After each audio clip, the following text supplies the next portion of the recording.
Welcome back to United USA. Yes, we have a crisis. There's no doubt about it. Everyone needs to start paying attention and seeing what's right in front of you. The beauty of life diminishing in so many ways. Now, I'm not trying to be doom and gloom. All right, ladies and gents, I'm not the doomsdayer. That's not what this channel is all about. This channel is all about truth. Unnormal as it gets, and we live under toxic skies. Our children live under toxic skies every single day. I can't tolerate life like that.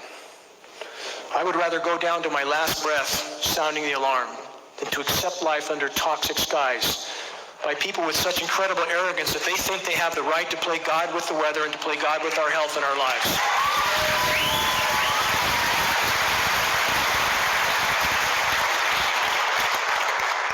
4 photographs, 3 of heavily geoengineered skies, aerosolized skies, 1 untainted picture. How many of us even remember what such a sky looks like?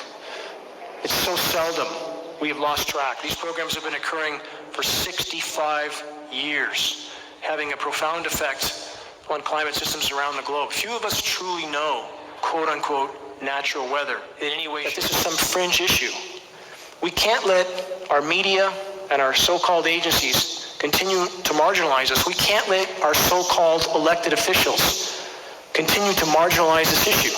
Our local congressman, Doug LaMalfa, who at one meeting asked me if I could serve him credible data, besides our testing that was done at the state lab, but that wasn't good enough. The following week, I served him data from California EPA, from the contact I have there. And his staff later told me that they don't recognize that as a credible source of data. So what do they recognize? What do they recognize? The last event I did in Reading, LaMalfa, we are told now, received over $3,000 from Monsanto. Where does Monsanto fit in this equation? So Monsanto is a part of this cabal. They bought Climate Corp for $970 million because those who are involved with weather modification have to control the message. That's why, again, Raytheon does the epitome of human insanity. It's the epitome of human arrogance, superseding all other forms of tyranny so far. Climate engineering is known by a number of terms: solar radiation management, stratospheric aerosol geoengineering, stratospheric aerosol injection. This is the kind of science diagram that you see in many of the science publications, and there's a reason there's so many different forms of geoengineering shown, because they want to confuse the public. They want to show things that are so outlandish, like space mirrors. How feasible is that? And they mix this with remote control ships spewing marine layer. Also infeasible. Ocean iron fertilization. The dumping of toxic materials into the ocean to cause algae blooms to suck up CO2 and deposit it in an ocean that's already too acidic. Carbon sequestering trees, artificial trees to suck up carbon. Don't we have real trees? Why do we need artificial trees?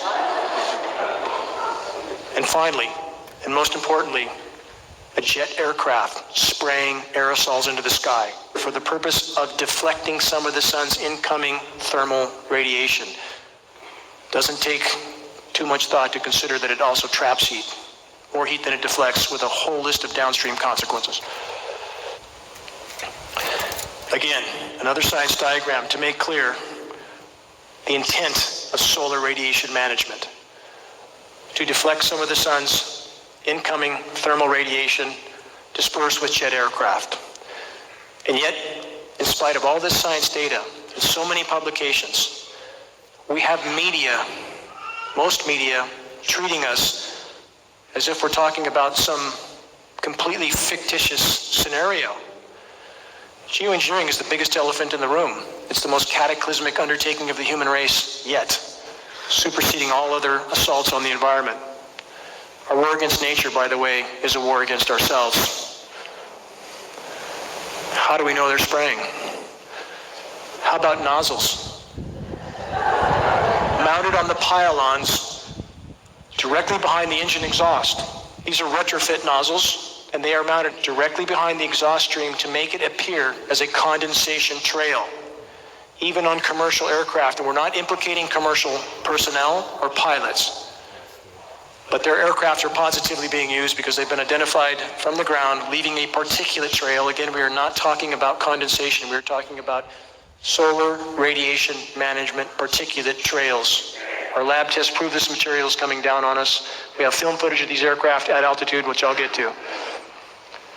Anybody who thinks that sky is normal needs a serious reality check.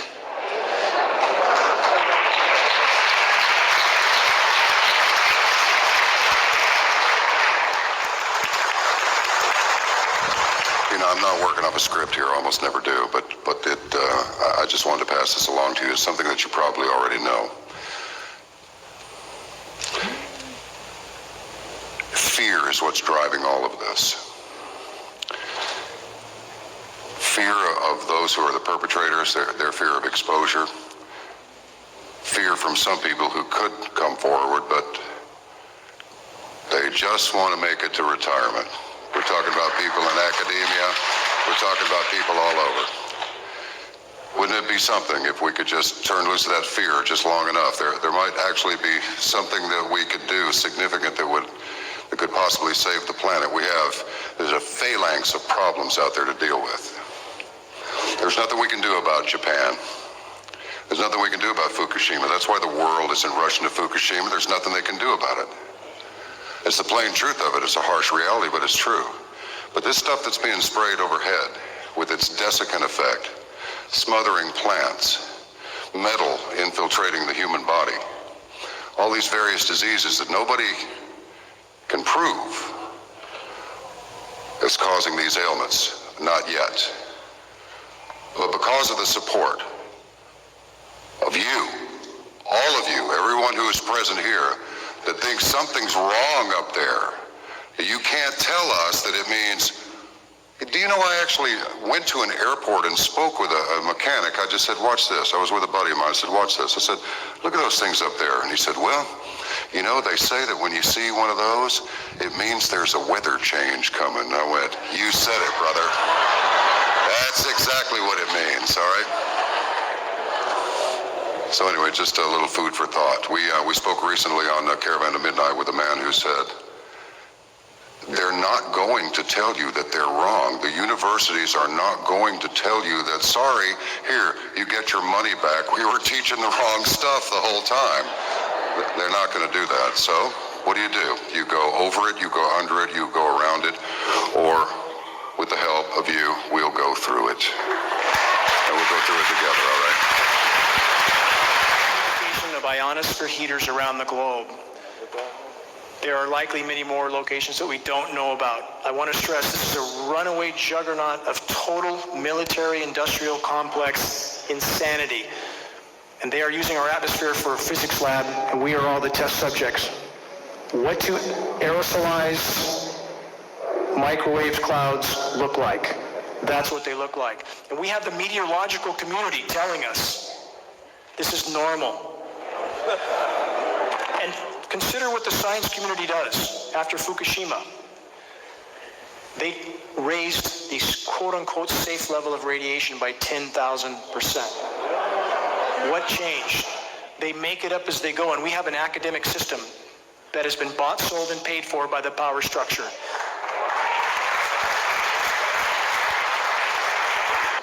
This is the society we live in. These clouds, as you see, are aerosolized with electrically conductive nanoparticulates that can be manipulated when exposed to radio frequencies that can cause them to repel each other. So you get an appearance, if you put iron shavings on a table with a magnet underneath, they align. And this is the same scenario we see in our clouds. So this is how they're trying to create as much cloud cover in the system. But in 1998, when the term climate change was really implemented, that's when the geoengineering programs were totally unleashed. And they needed a term that would get the population to accept radical swings in weather, unbelievable swings in weather, because they knew they were going to be pulling the levers, orchestrating the weather. So they needed a term that would get the population to accept that as normal. And we have academia towing that line. The climate science community towing that line. And they're doubling down on their lie. The deeper the lie goes, the more they hold to it, because once it's exposed, there'll be a shockwave around the globe. Well, I think he said it better than I could have. Ladies and gentlemen, please like, share, and get this out there. Thank you.